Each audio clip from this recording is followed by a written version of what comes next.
안녕하세요. 오늘은 3월 31일 목요일 아침입니다. 오늘도 하나님 말씀으로 하루를 시작하겠습니다. 오늘은 레위기 17장 말씀입니다. 제가 10절에서 16절까지 읽도록 하겠습니다. 이스라엘 집 사람이나 그들 중에 거류하는 거류민 중에 무슨 피든지 먹는 자가 있으면 내가 그 피를 먹는 그 사람에게는 내 얼굴을 대하여 그를 백성 중에서 끊으리니 육체의 생명은 피에 있음이라. 내가 이 피를 너희에게 주어 제단에 뿌려 너희의 생명을 위하여 속죄하게 하였나니 생명이 피에 있으므로 피가 죄를 속하느니라. 그러므로 내가 이스라엘 자손에게 말하기를 너희 중에 아무도 피를 먹지 말며 너희 중에 거류하는 거류민이라도 피를 먹지 말라 하였나니 모든 이스라엘 자손이나 그들 중에 거류하는 거류민이 먹을 만한 짐승이나 새를 사냥하여 잡거든 그것의 피를 흘리고 흙으로 덮을지니라. 모든 생물은 그 피가 생명과 일체라. 그러므로 내가 이스라엘 자손에게 이르기를 너희는 어떤 육체의 피든지 먹지 말라 하였나니 모든 육체의 생명은 그것의 피인즉 그 피를 먹는 모든 자는 끊어지리라. 또 스스로 죽은 것이나 들짐승에게 찢겨 죽은 것을 먹는 모든 자는 본토인이거나 거류민이거나 그의 옷을 빨고 물로 몸을 씻을 것이며 저녁까지 부정하고 그 후에는 정하려니와 그가 빨지 아니하거나 그의 몸을 물로 씻지 아니하면 그가 죄를 담당하리라. 아멘. 오늘 우리가 읽은 레위기 17장은 전반부는 가축을 도살하는, 가축을 잡는 장면의 이야기가 나오고, 그리고 읽었던 10절부터의 후반부는 그 가축의 피와 관련된 이야기로 나옵니다. 이 전반부의 이야기는 무슨 내용이냐면 가축을 잡을 때 그 가축을 아무 데서나 잡지 말고 회막 문 앞에 가지고 와서 그 회막 문 앞에서 가축을 잡으라 라는 이야기입니다.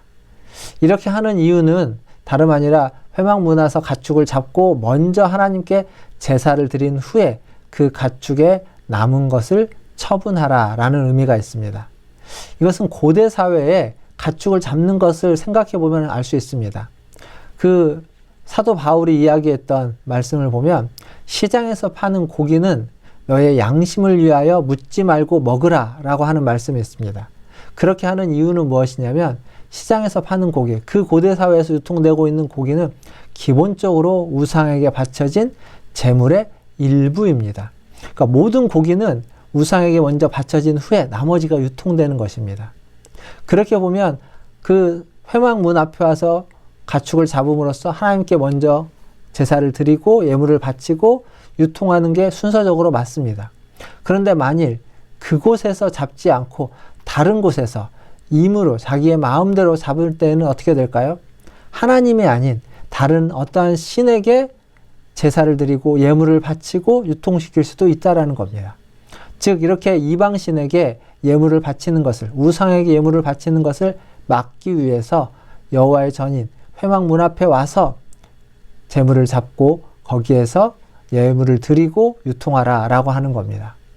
이렇게 순염소, 오늘 본문에 보면 순염소라고 나오는데 광야의 신인 순염소에게 제사 드리는 것을, 우상에게 제사 드리는 것을 막아주는 효과가 있고, 또 하나 두 번째 무슨 효과가 있냐면 가축을 무자비하게 그냥 도살하는 것을 막는 효과가 있습니다. 아무리 가축이라고 해도 그것은 생명이 있는 건데 그 생명을 함부로 도살하지 못하도록, 도축하지 못하도록 하는 효과, 즉 회막 문 앞에 와서 가축을 잡게 함으로써 이 두 가지 효과가 있게 되는 겁니다. 그리고 이어지는 읽었던 10절부터 마지막 16절까지의 말씀을 보면 이 피와 관련된 이야기가 나옵니다. 피를 먹거나 피채 먹지 말라라고 이야기해주고 있습니다. 왜냐하면 피에는 생명이 있기 때문이다 라고 이야기하고 있죠. 오늘 말씀에 보면 피와 생명은 일체다, 하나다 라고까지 이야기해주고 있습니다. 그리고 피 흘림을 통해서 속죄가 있다라고 이야기해주고 있습니다. 이것은 레위기 앞부분에 속죄 제사를 이야기하면서 반복해서 많이 나왔던 내용이기도 합니다. 피를 뿌림으로써, 피를 바름으로써 그것이 속죄되는 거죠. 근데 속죄의 의미에 앞에서 속죄 제사를 생각해 보면 뭐라고 말했냐면 속죄는 더러운 걸 정결하게 한다. 오염된 곳을 씻는다. 이런 의미가 있다고 말씀드렸습니다. 피를 뿌림으로써, 피를 흘림으로써 더러워진 곳이 깨끗해진다라는 의미가 있습니다. 그리고 또 하나 의미가 있는데 그것은 속죄가 죄의 값을 치르는 속전의 의미가 있습니다. 즉 무슨 이야기냐면 죄로 말미암아 어떤 죄의 그런 값을 치러야 됩니다. 죄값을 치러야 되는 거죠. 그래서 피가 그 생명이 죄의 값이 된다는 겁니다. 이렇게 죄는 피를 흘려야 할 만큼 그 생명을 값으로 지불해야만 할 만큼 죄란 무겁고 중한 문제라는 것을 우리는 여기서 알 수 있습니다. 이 말씀을 가지고 선짓국을 먹지 말거나 혹은 순대를 먹어서는 안 된다 이렇게 적용을 하는 분들도 계시지만 사실 이건 그 정도의 말씀이 아닙니다. 물론 구약시대에는 선지나 순대를 먹어서는 안 됐겠죠. 하지만 신약에는 그러한 구분은 이미 철폐된 지 오래입니다. 그러한 구분은 할 필요가 없습니다. 기호에 맞게 맞는 분들은 드셔도 되고 그렇지 않은 분들은 드시지 않아도 됩니다. 그건 중요한 문제가 아니라 여기에서 중요한 문제는 피에 생명이 있는데 그 피로 말미암아서 하나님은 죄의 값을 치르게 했다는 거죠. 그리고 그 피를 누가 흘리셨냐? 그 죄의 값을 누가 흘리셨냐? 바로 그리스도가, 예수 그리스도가 우리를 위한 그 죄의 값을 흘려주셨다는 겁니다.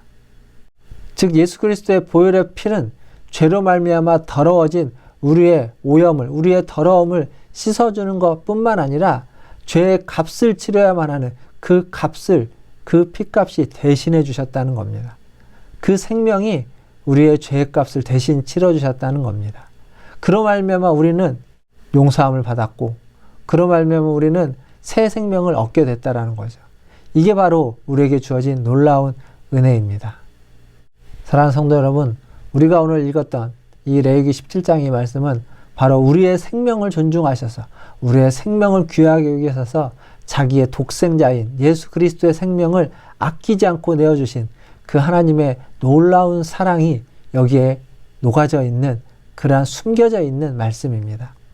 피를 함부로 하지 못하도록 그 생명을 소중히 여기도록 하는 그 하나님의 말씀 속에 바로 하나님의 우리를 향한 큰 사랑이 내재되어 있음을 기억하시고 오늘 또 우리를 위하여 피 흘려주신 예수 그리스도의 그 보혈의 피를 의지하여 오늘 하루도 살아가시는 저와 여러분 되기를 주님의 이름으로 축원드립니다. 기도하겠습니다. 하나님 감사합니다. 예수님의 보혈의 피를 의지하여 오늘 하루도 새 힘을 얻고 하나님 씻음을 받으며 하나님 새 생명을 얻어 살아가기를 소망합니다. 새 힘을 주시고 새 생명으로 아버지 하나님 우리를 풍성케 하여 주시옵소서. 하나님 아버지 매일매일 주님의 도우심을 필요로 하는 우리 문화천지일교 모든 성도들을 기억하여 주시고 각자의 자리에서 하나님 앞에 기도하며 하루를 시작하게 하여 주시고 기도하는 모든 제목들마다 하나님이 귀 기울여 주시고 하나님 들어주시고 응답하여 주시옵소서. 육신의 연약함을 위해서 기도할 때, 가족들을 위해서 기도할 때 아버지 하나님 또한 믿음을 위해서 기도하고 하나님 이 땅에서 살아가면서 하나님 평안함을 위해서 기도하고 다른 이들을 위해서 중보하고 기도할 때 아버지 하나님 그 모든 기도 제목 가운데 주님 은혜 베풀어 주시고 응답하여 주시옵소서. 하나님 아버지 이제 환절기가 되어서 하나님 이 코로나와 또한 감기가 함께 겹쳐오고 있습니다. 주님 무엇이 코로나인지 무엇이 감기인지 잘 분별이 가지 않는 이때이지만 우리 모든 성도들 아버지 하나님 하나님께서 함께하여 주시고 건강을 지켜주시고 잘 이겨내고 아버지 하나님 잘 치유되고 회복될 수 있도록 도와주시옵소서. 하나님 아버지 이 나라를 위해서 기도합니다. 하나님 산불로 인해서 피해를 당한 이재민들이 속히 복구되게 하여 주시옵소서. 또한 정치, 경제, 사회, 문화 모든 영역에서 한 사람 한 사람들을 더 귀히 여기고 한 생명을 소중히 여기는 아버지 하나님 그러한 나라가 될 수 있도록 은혜 베풀어 주시옵소서. 하나님 러시아와 우크라이나 전쟁으로 인해서 하나님 많은 이들이 고통당하고 있고 많은 생명이 흐드러지고 있습니다. 주여 자비와 긍휼을 베풀어 주시고 그 땅 가운데 주님의 은혜가 주님의 평화가 있기를 간절히 소원합니다. 모든 것을 주님의 손에 의탁합니다. 오늘 하루도 주님의 생명이 우리 모든 성도들에게 다시 한번 풍성히 부어지기를 간절히 소원하며 우리 구주 예수님의 이름으로 기도하옵나이다. 아멘. 네, 사랑합니다. 축복합니다. 또 내일 아침 뵙겠습니다. 샬롬.